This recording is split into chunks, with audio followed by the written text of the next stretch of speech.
Welcome to the Everyday Saint podcast. Today we have Maggie, which I'm so excited because I've known you since freshman year, and I just remember all my memories of you are someone who's so graceful and full of class and always has a smile on her face. So I'm really excited for you to be on the podcast. So welcome, Maggie. Thank you so much for having me. This is a huge honor. I'm very excited. So, Yay! Yeah. Well, why don't you start off by telling us a little bit about yourself and about your faith journey? Whenever I'm asked to describe my faith journey, I think a lot of people expect these grand return of the prodigal son moments where it's this huge running toward the Father and there's tears and the fattened calf is slaughtered and, this whole elaborate thing. But for me, the way the Lord's laid out my faith journeys, it's been very much an older son sort of a spirituality where it's it's all about consistency. It's all about trust. It's all about setting aside, oh, but why him? Or, why that? It's put your head down, trust, and let me work. Trust has always been something that's been hard for me, but it's kind of been sort of the theme of my whole spirituality. He always says, everything I have, is yours. You just have to ask. So learning how to trust in that throughout my whole spiritual life is huge. And also I think my spirituality is also very Marian, where I think a lot of us understand her in so many different ways, but what I always go back to is thinking about her in the temple when, she's like, Jesus, we've been looking everywhere for you, just so much anxiety and everything like that. And he was like, I'm with my Father, which probably was a huge slap in the face for St. Joseph. And I think we're oh, Mary was just okay, great. And she moves on. No, I think she just has such a journeying faith where it's okay, I don't understand right now, but I know who you are and I know that you're good, even though I don't know what you're doing. So that's kind of been where the Lord has had me my whole life, is trusting in him, trusting in his goodness, and patiently putting my head down and going out in the vineyard and working. However, I would say I'm much more of a fisherman than I am a farmer, in the sense that the kind of philosophy of farming is you plant a seed and you tend to it and you get the fruit and that's that. But for me, it's kind of the kind of trust I've always been called to is that of the fisherman, where it's you cast out and you could get one fish back, you could get a little bit of seaweed back, you could get a whole boot, no fish at all sometimes, but you don't let the reason that you're casting out or the reason that you're showing up for him or your reason that you're loving the Lord be what you get back, right? So for me it's always been consistency and trust. Wow, that was so beautiful. So much imagery too, which I'm I love imagery. I live for that, especially my faith life. So I love just all the different levels to your spirituality. And too, the very first thing you said was I'm less of the prodigal son and more of the older brother. And in that story, both are important. Both have a specific role. We can learn from both, and that doesn't make one or the other less or more. It's just looking at them and what can I learn from both of these people as a means of what is God trying to teach me, who am I? And I think we can look to, in all your journeying, it seems it was tied a lot back to Scripture, and we can always find ourselves in Scripture, and I think sometimes we lose sight of that, that is personal, and God makes things personal in that. And makes all things new. I think especially with the Old Testament, we look at that, we're oh, that happened, that doesn't have anything to do with me, that's the Jewish people, that sets us up for Christ, that's where my story begins. But it's no, the Israelites turning their back on Christ and their whole journey through all of it, as you go back and read, you're oh my gosh, that's the story of every Christian, right? Of we all have to kind of go through that journey. So Wow, that's amazing. And I really love that. So did you always have a faith life, or is that something that developed over time? That's kind of where the older son connection comes from, is I was raised Catholic. It was a value from as soon as I was born that, like, we're going to be in Mass, you know, all together, all 4 in a row. Like, my mom, like, always said, you know, Sunday best. We were always in our nice dresses, ready to go for Mass every Sunday. And then I've gone to Catholic school my whole life. So it's always been, a part of my life. And it's always been a value that was passed down to me.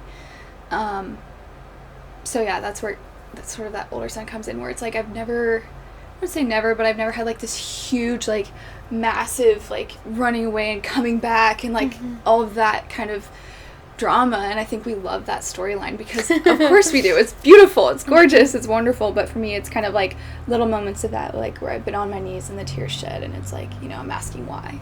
Or, like, those little moments, like, that's kind of lend itself to be my whole spirituality, is those little moments throughout, you know, childhood of just, like, building little by little by little of, like, the formation I received as, you know, a Catholic school student, and having a lot of teachers that had a huge impact on me, and just, like, like, I always loved theology class. That was my favorite.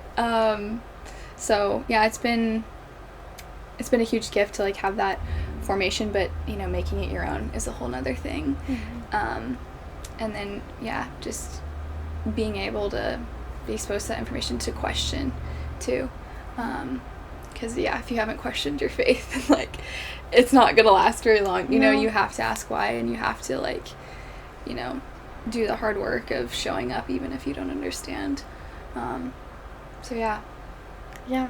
Absolutely. And I mean, even, I forgot I was going to say something. It was something that you said that I really loved. I remember now. But it was that it's, like, little moments that little by little add up to something, because it's, in our own lives, our greatest desire is for sainthood. Like, that should be what our greatest desire is, but God isn't going to look at us and just crown us as a saint, like, just all of a sudden. It's something that is built up over time. Like, you might have, you know, go on a retreat, and you might be on a retreat high, but what are you going to do about that afterwards? What are you going to do to put in the groundwork that little by little, all of a sudden, now you're one step closer, and you're one step closer to sainthood, because you're putting in the effort. It's not something that's going to happen overnight or by one experience, and your life is going to forever change. There are experiences like that you know, you're left wondering and left striving for something greater, but most of the time it's like, I remember reading this quote once, that the battle isn't us, you know, like, armed and ready. Our battle is on our knees, submissive in prayer. Like, first and foremost. That is so true. Yeah. And it's in the everyday, you know, like, I think especially really young, passionate Catholics, we all have these, like, this kind of martyr complex that it's like, I'm ready to die, or, like, give me the sword, or, like, the Joan of Arc, or, you know, whatever it might be.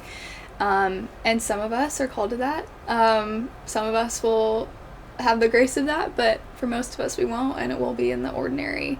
And I think, St. Paul kind of had sort of anxiety about that, where he's like, the thirst for heaven is so strong, and, like, the thirst for God is so strong, and so you're kind of like, why am I here? Like, why am I going to school? Like, why am I sitting in a class? I don't know if you've experienced that before, but it's like, it almost feels like the everyday isn't enough, that it's not heroic enough, because I think we have this idea of sainthood that it is this, like, you know, big dramatic thing, and, like, reading through the lives of the saints, like, that is the case sometimes, but it really is in the everyday, in the present moment. Wow.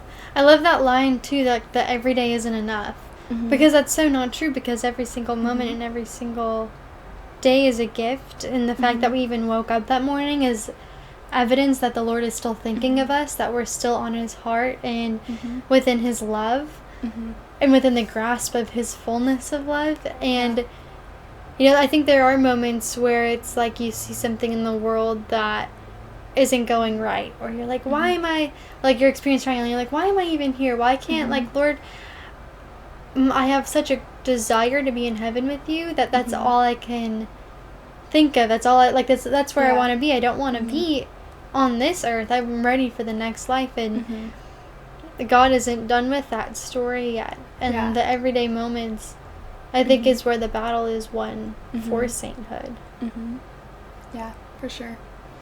And yeah, just I think keeping our mindset on him without like feeling that anxiety or feeling like negative about this world. Like there's so much good in this world too. And I think like with Christ, I think a lot of people miss out on the fact that like God doesn't save us in spite of the fact that we're human. He saved us through that reality, through Jesus Christ, through the incarnation, you know, through this world. And so I don't know, that's been super helpful for me of like, oh, going to class is enough, or like, oh, this test isn't in theology, so like what's the point, you know, like this is passing, what does this mean? It's like, okay, like Jesus came to this world and he did things in this world, or like thinking about the Holy Family, like yeah, rooting your identity in the Holy Family is probably the most life-changing thing you can do, of like accepting Mary as your mother and, you know, Saint Joseph as your father, etc. Like thinking about them, like how much every day did Mary have, you know? Like I think with the Mysteries of the Rosary, we're like, oh, those big moments, but like how many dishes did she wash, you know, how many tears did she dry, how many people did she say hello to, you know, and wherever she was living at the time, right? So yeah, I think confidence and gratitude in those everyday moments is huge. Yeah, I want to go back because and like maybe you talk a little bit more about like what entrustment of your life to the Holy Family is, because I think that terminology might be a little bit confusing for someone who's never heard of that concept before. So how would you, like, what is that? Yeah. I guess. Would it be helpful if I kind of went in like what led me to Yeah, that? great. Okay. So my freshman year at BC, in October, I got some really life-changing, distressing news that I was being hurt by someone very close to me, and I didn't know about it. And he was a huge father figure for me, like changed my life in terms of my faith, brought me closer to the Eucharist, all these things. So it was a complete betrayal and like a loss of innocence, and I just felt like a loss of a father figure. And so you can imagine how that shakes things up, you know, where like what you were rooted in isn't true, and then you ask all these questions. And I think a lot of people have been hurt by people in the church have asked that too, of like something that led me to God also like hurt me, like couldn't like figuring that reality out like is like paradox. Ridiculous. And like God is good, but like this happened, and it's just like, where is my identity, like where is my innocence, where is my goodness, like, you know, if it was grounded here, like it can't be there anymore. So, you know, reconciling that. So I was going through that and processing through that. I like started Marian consecration, and I was like gonna do all these things. So I was like, I'm gonna figure this out, right? And as I was doing that, I was like, nothing in this world, or nothing like can ever take the identity of a daughter of God away from me. Like no matter how it feels, or what happened or is gonna happen, you know, it's not just that moment, because you never know what could happen again, right? But it's like that no one can take that from me. And even if like, you know, there's pains within your family with, you know, mom or dad, or, you know, whatever father figures or mother figures or whatever it might be in your life, like Mary is your mother, and you can claim her, and your identity is safe in her, and no one's ever gonna do anything to change that, nor can they. And so, like, rooting yourself in, I'm first and foremost a beloved daughter of God, and then accepting Mary as your mother and letting her in and letting her heal you and mother you and turn you into another Christ is huge. And then allowing Saint Joseph, who's like, oh, he's so great, like, like perfectly chaste and so reliable. And I just, this last summer, I was gazing at a statue of Saint Joseph, and he's like got these big muscles and all this stuff going on, and then Mary's he has his hand on Mary's back, and she's pregnant, and she's holding her womb with one hand and then has her hand open out with another, and I just like stared at that for, felt like a long time, but probably wasn't even that long, and it just felt so real and so close. And I was like, wow, like God entrusted the salvation of the whole world to two mortals, to a husband and wife. Like, that is so, like, unbelievably, I don't know, unimaginable, like, that he trusted, like, think of, like, the weight on Jesus' back. Think about the weight on Mary's back. Like, if you screw this child up, like, no one's getting saved, we're not getting out of here. Like, think of, like, the, like, biggest battle of good and evil ever. Like, the most important thing, our salvation, is on Jesus' back, but is on, like, the marriage of Mary and Joseph. And I just felt the Lord speak in that moment. He was like, if I could entrust the salvation of the entire world to two mortals, you know, to a husband and a wife, a male and a female, you know, normal people, then what makes you think you can't trust them too, you know, with your identity and with your salvation, you know? So, yeah, just abandoning everything into Mary's hands, because she's perfectly in tune with the will of God. So it's like, sometimes, at least for me, like, God's, like, can be scary, or just, like, it's God, like, it's can be a lot. But Mary's so gentle and so simple, and, yeah, just entrusting everything to her and putting everything in her hands is, yeah, just been a huge vehicle of healing for me. Yeah, and that's incredible. It's one of the beauties of the Catholic faith is that we go, like, some disclaimers, we don't worship Mary, right. We don't worship the saints, we don't, you know, take up time, per se, praying to them instead of praying to God. It's an act of them praying with us, rather than to them. Right. And I had this friend of mine explain it, that it's kind of like if you know, were having a really rough day and you're sitting in your room and you know that there's, like, dishes to do downstairs and your room's a mess and you're just so stressed and so distraught, and Mary comes in the room and she's the mother figure who's, you know, sitting next to you, brushing your hair, trying to console you, and, like, the father is still there. The father is, like, downstairs, he's just waiting for you to come out, but he's still there. But Mary's in here, and she's the comforter, the consoler, and then your saint friends are the ones who are in the room picking up your clothes and doing your laundry and trying to help you out. Yeah. Until you're ready to go see the Father then. They're there to help present you then to the Father and bring you there with each other. And yeah, she holds your hand as you walk down the stairs. You know, you're not alone. She guides you to him. So yeah, I think, yeah, it's a good distinction to make for sure. But yeah, I had this imagery over the summer of, like, I was trying to explain the importance of Mary, and at the church that I go to, there's this beautiful mural of the crucifixion behind the altar. It's huge. It's I mean, I go to a cathedral, so it's going to be quite large. Yeah. But, you know, Mary's at the foot of the cross, and I looked at Mary for a long time, and it's like the intent of Mary is to bring you to the foot of the cross with her, and to, you know, wipe the face of Jesus, and to sit there and wallow in that sorrow with her. But Mary also had hope of the resurrection. Mary had hope of what was to come. So sitting with her in the sorrow with anticipation of what's next. And then, yeah, like Christ handing her to John and John to her, it's like entrusting yourself to Mary is sort of like doing what John did, of, like, taking her into your own home, you know, and consoling her at the foot of the cross. Like, that's so unimaginable. And I think we think that, yeah, Mary has this magical, like, iron in her that, like, it just, she's unfazed. But I'm like, the most loving woman of all time, like, with probably the most pure love, like, no.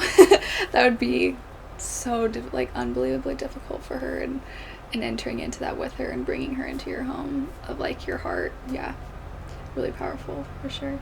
Yeah. And then in the adverse of Saint Joseph, did you find it difficult to reconcile a relationship with Saint Joseph, or, you know, a relationship with God as a father, because of your experience in healing? Yeah. It was strange a lot of people, I think that's a very easy way to go. And I think that's typically sort of how these sorts of wounds flesh out. But for me, it was the complete opposite, because I was like, I wanted someone whose love's never going to change. I wanted someone who, like, I can always rely on no matter what. That, like, I can put my 110% trust in, that they're never going to turn their back on me, you know? So that, like, experience of love gone wrong only gave me a stronger craving for love done right.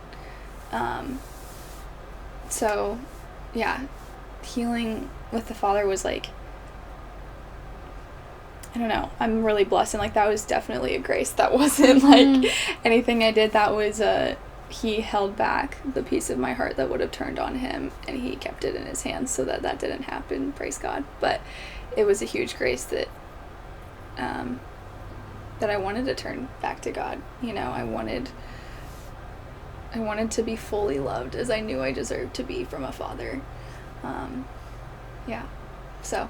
Yeah. And I think it might have helped too with you being, you know, this very fresh freshman in college, right? Because it was college, you said. Mm-hmm. So now you're getting adjusted to not being with your family, and then this other situation happens that you have to heal from, and yet God was like sweeping you in and being like, you know, your family might be a little bit further away right now, but like I am where that love comes from. Yeah.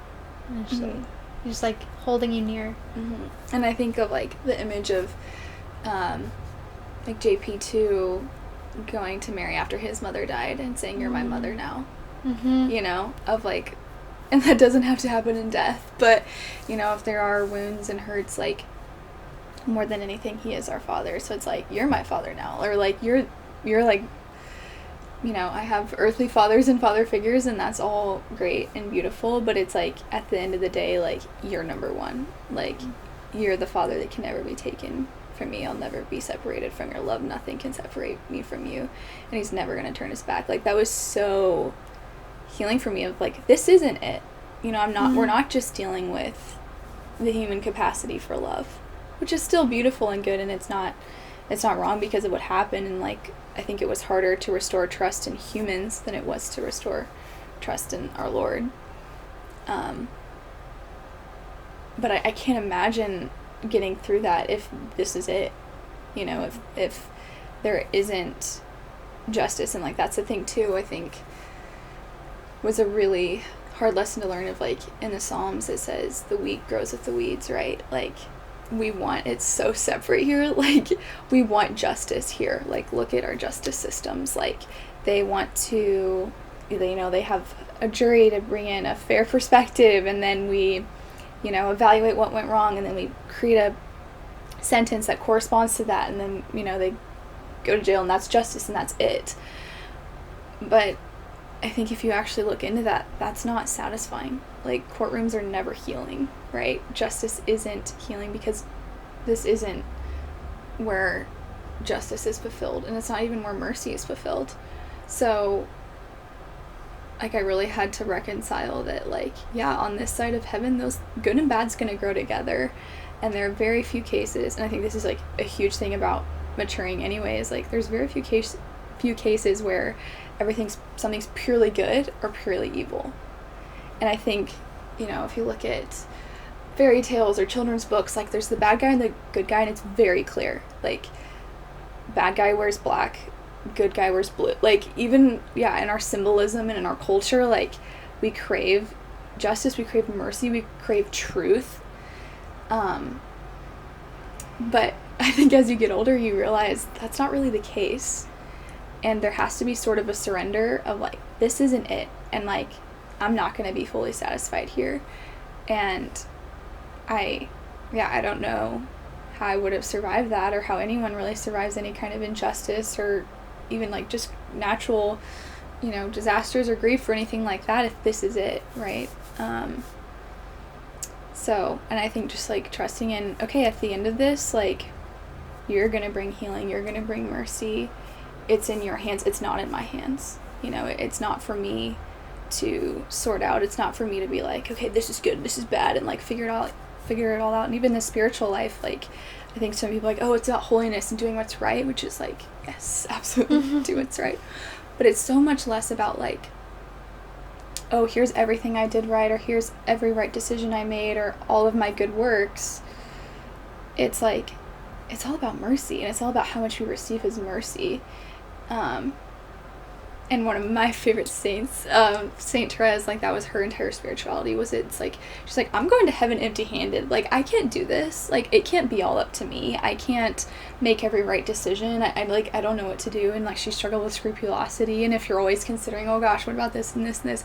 Like, that's not holy either, you know? Like, every virtue has two counter virtues. And, like, even in the spiritual life, you can take it too far where you're, like, over-considering everything. So, like, her perspective was, it has to be you, Lord. Like, you have to come down here and grab me up to heaven. I'm not going to reach that by anything I do. Like, I got nothing. It has to be all you. It has to be all your mercy. And I think her sainthood lies in her, like, full reception of his mercy and in her trust in his mercy for herself and for other people. And if you think about, like, all the criminals she prayed for, like, the murderers she prayed for, like, she had that grace of seeing God's infinite mercy even for those people. And I think that's really the secret of, you know, spirituality in the modern church now, is like, we can't be a church of like justice and like right and wrong and works and everything like that. I think we have to be a church of mercy, because we know there's so much going on. Like, duh, that's a tired conversation to talk about. And I think one of the main routes people go to point the finger at the church is like, oh, what about all the scandals? What about all this? Like, you guys are supposed to be holy. This is not. It is like ridiculous and like terribly confusing and sobering and what have you, that like in a place that's supposed to be holy and is supposed to be good and is supposed to be God's representation on the earth, that we have that much pain and that much like of it things going wrong. Like, of course that should shock us, that we should have something that upsets us about that. However, like, we're not in heaven. Like, on this side of things, like, that's the reality. And I think like connecting with your inner sinner and your inner need for mercy, like, completely changes how you view the world and how you view other people. As soon as you lose touch with your need for mercy and your need for God, like, welcome to hell. Like, you're gonna hate it here, because we're not all good. We're not perfect. Nothing in this world is perfect. And I mean, you can find satisfaction and fulfillment, and the Lord desires that for us, but not in a complete sense, not in the fullness. And it just makes me so sad that like these kinds of hurts within the church or with people of faith in general could lead people out, when I'm like, that's the main thing that would lead you in. Like, thank God this isn't it. Thank God like the church is flawed, because if it wasn't, what would the need for heaven be? What would the need for the Lord be? If we had it all figured out and the liturgy was perfect and everyone did everything right and like no one was ever hurt, like that's not the method he chose, right? Like, we're human, and he doesn't despair at that. Like, that's just the reality. But like, the hope is that like this isn't it.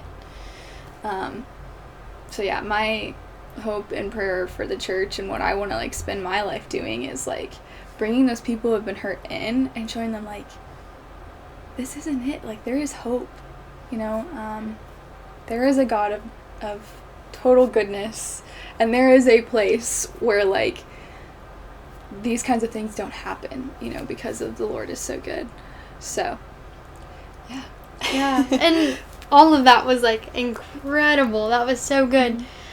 And I think something that's like, as you were talking, it's hard to just like reconcile within your own heart, is like, you strive for this goodness, you strive for heaven, but then it's like, if you read the books of the saints, the closer that they got to sainthood, the more they realized their sins and their need for mercy. So it's kind of like this twofold, like, what do we do with this? Like, I'm striving for this mercy, but in my strive for this mercy, you're made so much more aware of your wretchedness. And then it's like, what do I do about that? How do I reconcile that? And then what it is just full confidence in God that, yes, like looking at where we fall, looking at, we're not perfect, we're not good, we're made good by the Father. Because that's what, we're made in His image, we are made in His goodness and His goodness alone. But it takes going back to the source, it takes going back to the Father to achieve the fullness of that goodness. And I think back to like Adam and Eve in the garden, like the root of all sin in the world is like a distrust in God's goodness and His plan. So it's like, okay, like genetics are a thing. We received that from our first parents, and I think that's really the secret, is like trusting. It's not because Adam and Eve were perfect or did everything right, or like, oh, they sinned, so we're gonna like all mad at them. But it's like, no, it's not because they're doing everything right. Like, they're inherently good because God created them. But the secret is in the trust, and then knowing God is merciful and good, and that's it. Yeah. And you did mention a little bit earlier of like your life goal is to bring people who have been hurt by the church like back in and realize that mercy. And I was wondering, like, can you explain a little bit more about like what that means and maybe what that looks like, and what I guess really what that means to you? So the main like huge grace from everything I've gone through is like it's giving me such a mission where it's like God's like, all right, I have this need going on, and you're my little soldier, and you're gonna go and you're gonna go help me fix it, and we're gonna be on the front lines, and we're gonna do it together. And I had a couple praying over me this summer, and the wife got a vision of me marching into heaven with all these women behind me. She's like, I see you in all this armor, and like, got a sword, the sword of God's word in your hand, and you're marching into heaven with all these women. And I was like, yeah, that's it. That's so cool. Like my whole mission and desire for my life is to be the girl who's walked the path that other women are going to walk, of getting hurt by people in the church and trying to sort through that, and like asking the question of, can I get through this, can I come back to my faith, like so for me, like, I see that in the form of like counseling within the church. And I think it's so strange, like obviously this is a huge issue and everyone talks about it all the time, but like off the top of my head I couldn't name like one specific ministry or like person where I'd be like, if I had a friend where that happened to them, I'd be like, oh, go there, they're gonna help you out. Which I'm like, that's, I don't know. And like, it could be, I'm not educated on like what's out there, and I'm sure there are great people out there doing this kind of work, but it's like, we need to have like a place, like a hospital for, like, not hospital in the sense of like an actual hospital, but like in the sense of like a place where you go, like when you're sick, you go to the hospital, that like when this has happened to you, like we need to have a place where people go to find healing, and find people to hold their hand to walk them back into the church, who are dealing with that. If that kind of answer your question. No, and I think that like so many people that I interact with, like on social media, mostly they'll bring up the scandals of the church. They'll bring up ways that they've been hurt by the church. And it's like, it's so frustrating because you know what it should be. Right. You know what their experience should have been. Because the church has been established by Jesus Christ himself. Like, there is nothing wrong with the church. It's like our own faults and not recognizing our need for mercy and the need to give mercy as a result, and just pointing fingers. And now it's like people like you trying to sweep in and be like, no, like, come back, like, please. Like, the Lord wants you. Jesus wants you here, and that's greater than what you've experienced. But even then, it's like, I don't even know what to say to people who've been hurt by the church. So how do you go about having those conversations? I mean, the first thing I would say when, like, people bring that up, I'd be like, fair. Like, yeah, like, I think people that try to tiptoe around the hurt that has happened within the church is like, I'm like, that's stupid. Like, good luck with that. Like, look at any of the saints. Look at St. Peter. Like, we get it wrong around here, okay? That's kind of what we do. We're human. And I think there's two main misunderstandings going on there that I would try to help those people realize. The first thing is misunderstanding where the glory of the church lies. Does the glory of the church lie in the fact that she never falls, that she gets everything right, that she's perfectly holy? No. Her glory lies in the fact that her identity is in Jesus Christ, that when she falls, she gets back up again, that she reconciles. Like, I think there's something so crucial about the fact that Christ instituted reconciliation because he knew we were going to get it wrong over and over and over again. Like, that's what we do. We're really good at that. And so, yeah, I think the glory of the church lies in reconciliation. It lies in, back to the prodigal son, the younger son coming home. It lies in the slaughtering of the fattened calf and the great feast of our return and him leaving the 99. That's where the glory of the church lies, is in Christ's mercy. So that's huge. And I don't think, people that claim the church has everything right and has everything figured out and is perfect, that is so counterproductive. So, like, never claim that, like, oh, that was just your case, or, oh, like, don't make excuses for it. It happens. It's a reality. But that's not where her glory lies. Second thing is knowing what's Christ and what's not. That lady at the church that, looked at you weird, or that one Catholic friend you had that mistreated you, or that one priest that said this thing, or that one news article you read of this person did this thing, that's not Christ. And unfortunately, a lot of those people that are going through things like that were probably already far from the church to begin with. So they don't have a foundation and a grounding of who Christ is. And if their only experience of that is, people treating them poorly and getting hurt, well, of course they're not going to come back. Like, if that's their understanding of Christ, and, like, we're supposed to encounter Christ through other people, and that's a beautiful thing, and that's a gift he gave us. But that's not the main encounter with Christ.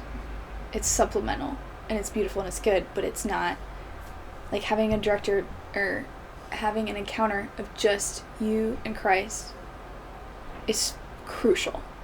And if you don't have a foundation in that, and your faith is your conversations with your Catholic friends and arguing online and reading one sentence of a book once, or whatever, whatever it might be, just not fully developed, it's not going to stand the test of things like that. So I think grounding yourself in who Christ is, the goodness of God, his desire for mercy, his desire for reconciliation, that's huge. And you can't put that on yourself if someone doesn't have a foundation in that, and that's not something that you can also take upon yourself. You can speak about how God's been good in your life, or how you have reconciled with him, or the ways that you've found healing, but you can't facilitate a direct encounter with God for somebody. And so you have to know where your responsibility ends, and it can't go past that.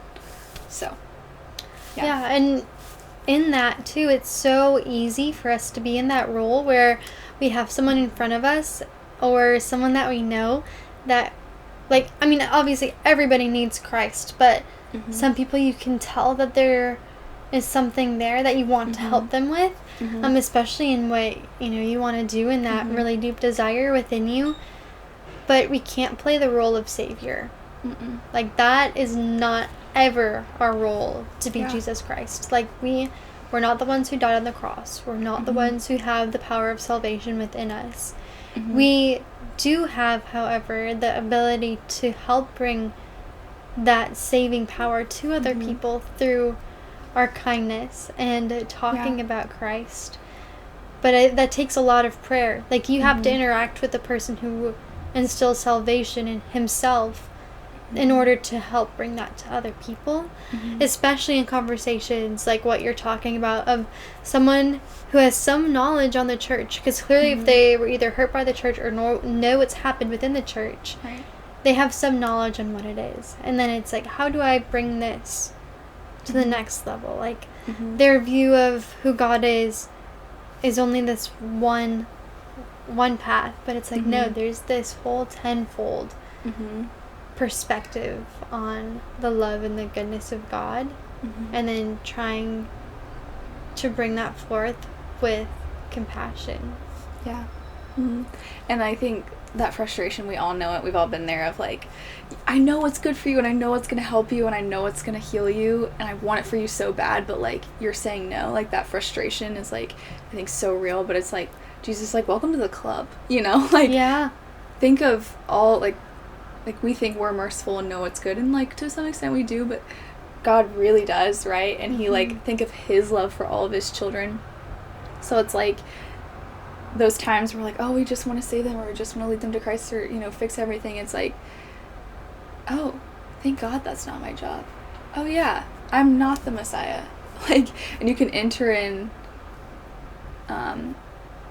to how God feels, and sort of like, yeah, be his co-partner, not necessarily like, you know, you're not the counselor, you're not the healer, like, he is the divine physician, not you. And I think of like John the Baptist is like unofficial patron saint of therapists, because it's like, he baptized them and, like, you know, prepared the way of Christ, but he was, you know, very honest about, like, I'm not the one, like, there's someone after me that's coming that is going to save you, and it's not going to be me. It's like, you can lead them up to the door, but you can't open it for them. Like, God has to do that. Like, that's where the real healing comes in.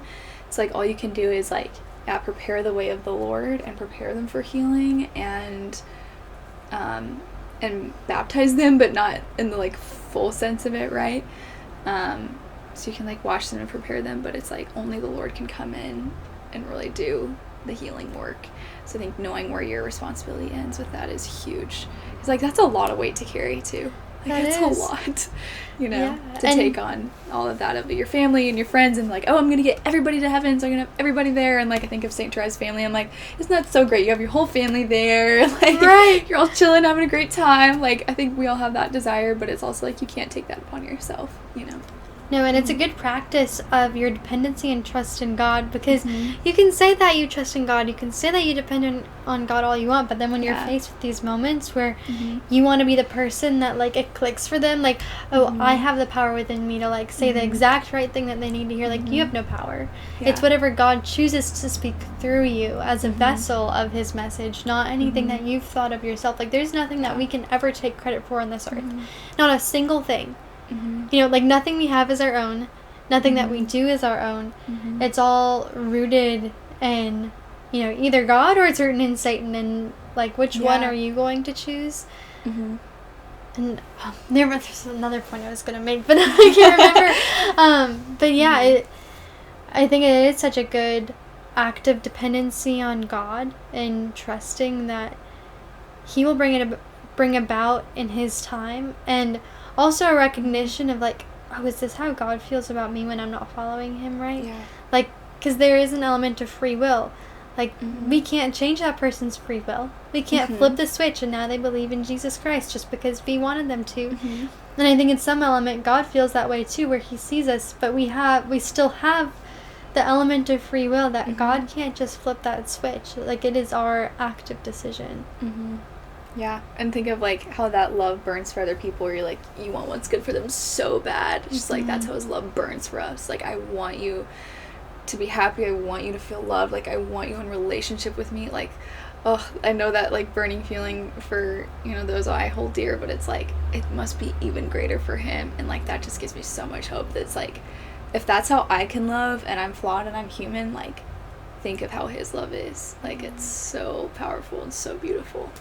Yeah. All right, well, Maggie, that brings us to our time today. Thank you so much for coming on the podcast. I think that you just have, like I've known little bits and pieces from passing, but just hearing you talk about all the Lord has done in your life, and I can just tell that God has placed this beautiful burning desire in your heart, and I'm just so excited to see what God does in your life, because I think you're just an incredible person. So thank you for coming on. Yeah, thank you. Aww.